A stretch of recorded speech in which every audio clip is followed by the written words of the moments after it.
অবাক হওয়ার কিছু নাই। রোহান,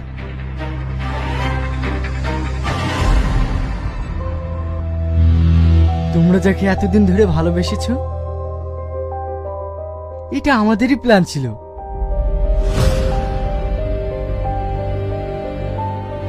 কত না বিশ্বাস করেছিলাম তোমাকে। আরে কোনোদিন খেয়ে না খেয়ে মাথার ঘাম পায়ে ফেলে পরিশ্রম করেছি শুধু তোমাদের মুখে হাসি ফোটানোর জন্য, তোমাদেরকে সুখে রাখার জন্য। আর তোমরা সেই সুযোগটাই ব্যবহার করেছো, নোংরামি করে বেড়েছো তোমরা। আরে কি দেইনি তোমাকে? তুমি যখন যেটা চেয়েছো তখন সেটা দিয়েছি। হাজারো সমস্যা হলে, হাজারো কষ্ট হলে তোমার এই ছোটখাটো আবদার গুলো পূরণ করার চেষ্টা করেছি। আর তুমি শেষ পর্যন্ত ছি! একটা কথা কি জানো, কোন পুরুষ হাজার পরিশ্রম করেও ক্লান্ত হয় না, কারণ সে পরিশ্রম করলেও তার ফ্যামিলির মুখে হাসি থাকে। সেটা ভেবে সে দিনরাত পরিশ্রম করে যায়।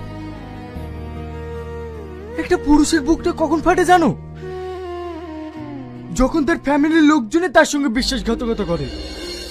এটা শুধু তোমাদের সমস্যা না, হাজারো ফ্যামিলিতে ঠিক একই ঘটনা ঘটে চলেছে। কারণটা কি জানো? শুধুমাত্র এই তোমাদের মতো বিশ্বাসঘাতকরা আছে বলে। তুমি আমাকে ক্ষমা করে দাও, এরকম ভুল আর কখনো হবে না। দয়া করে তুমি ক্ষমা করে দাও। তুমি যে